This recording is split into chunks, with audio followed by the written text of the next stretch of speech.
Wanted to kind of do a quick review about the Revlon Colorstay Whipped Cream Makeup Foundation.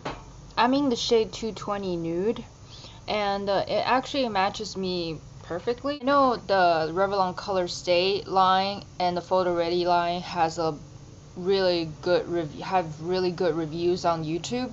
So when the whipped version came out, I decided to give it a try. I don't think the whipped version has a combination to oily and I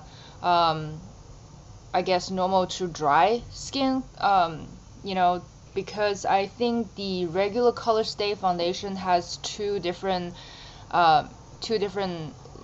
separate line that's designed for either combination to oily skin or normal to dry skin, catering for like those two different skin types. But I don't think the Revlon Colorstay Whipped Cream Makeup has that, which is fine because even though this is a cream foundation, it comes in a huge jar like this. It's really heavy, definitely not good for traveling. But what you can do is you can actually scoop it out and then put in a travel container, so that'll still do.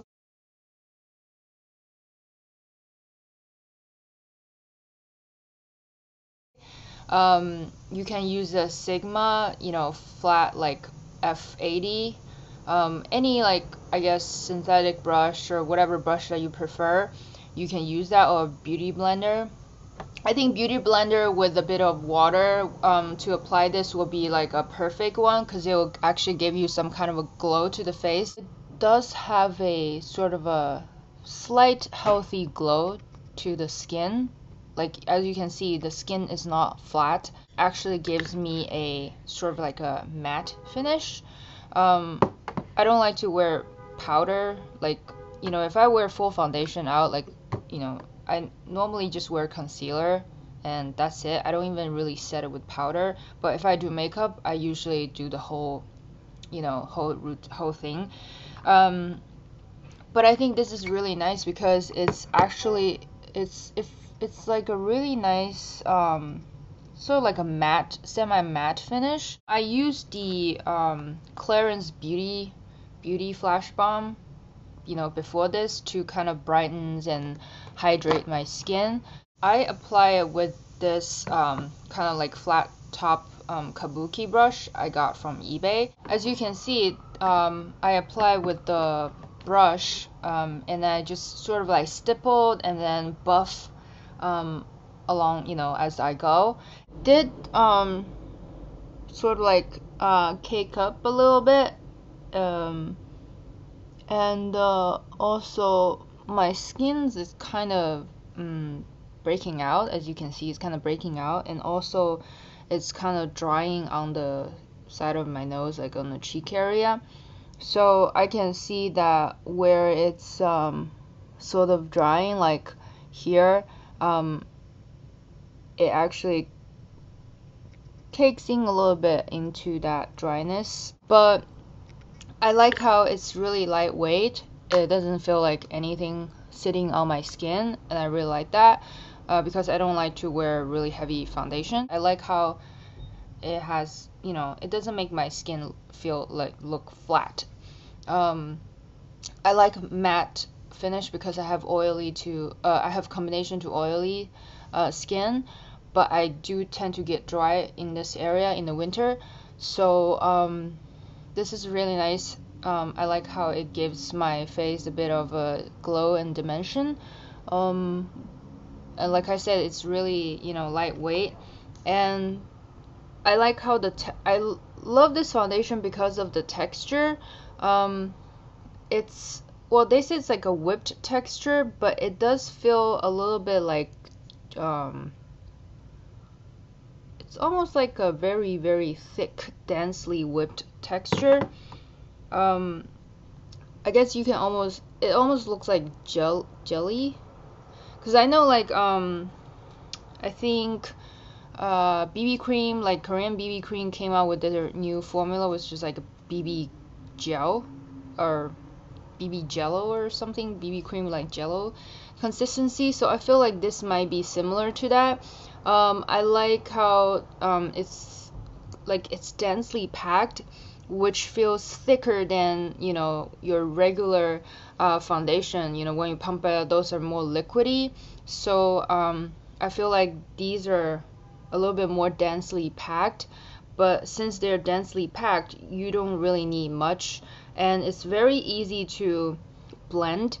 As you can see, it's very easy to blend, and it feels really smooth. It feels like you're putting on a nice hydrating cream, but the fact that it sets like semi matte, I really like that. It's kind of like you're putting on a hydrating cream in the winter time, but then it dries a semi matte finish and allows your skin, allows your natural skin to show through. So I really like that. Like I said, if you have really dry skin or things like that, like make sure you moisturize your skin beforehand, because it does tend to sink into the fine line a little bit. I kind of noticed that, but otherwise I think it's pretty decent foundation, and I just wish that it doesn't come in such a thick heavy glass jar container. The product itself is pretty good.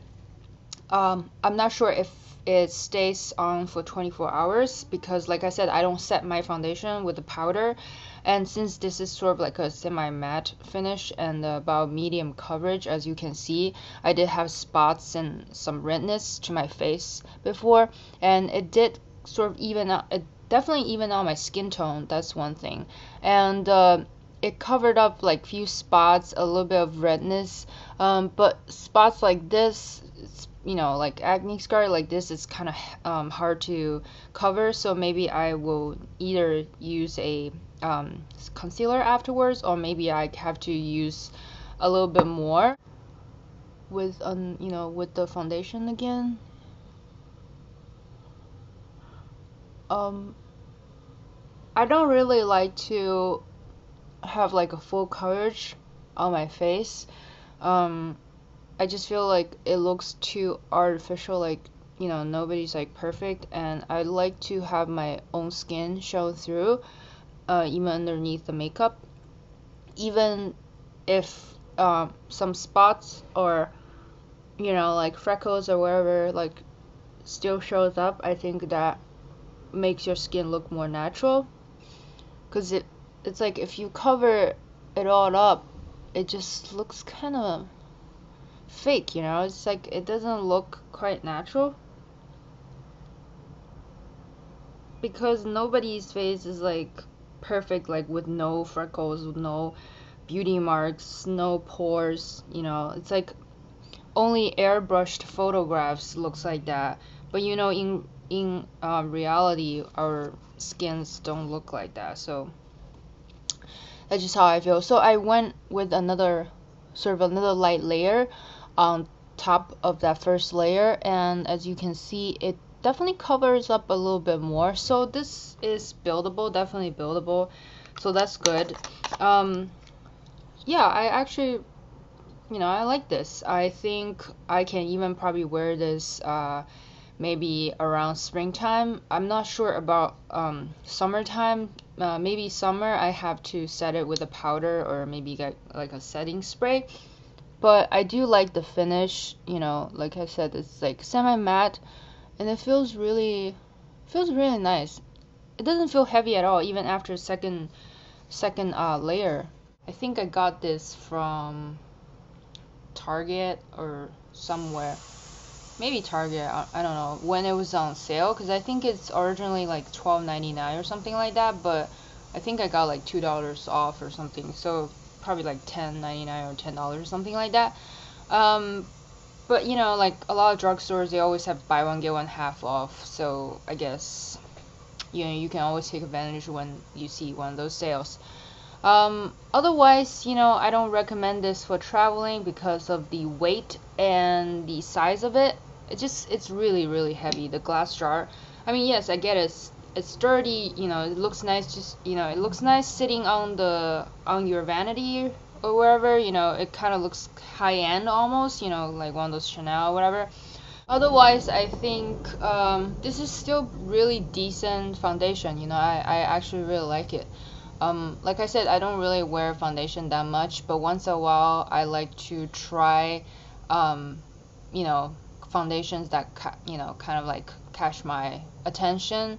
um, I'm actually going to purchase the new CoverGirl foundation. I heard good reviews about it. And if you have really oily skin, this is not a completely matte formula, so you do need to set with a powder or setting spray or even a oil absorbing primer underneath this. Other than that, it's really easy to work with. It's very smooth and spreadable, and it's lightweight. The only complaint, like I said, is the container. Other than that, you know, I think it's pretty good foundation. So yeah, I hope you enjoyed this. Thank you very much for watching. Please rate, comment, and subscribe. I'll see you in the next video. Bye.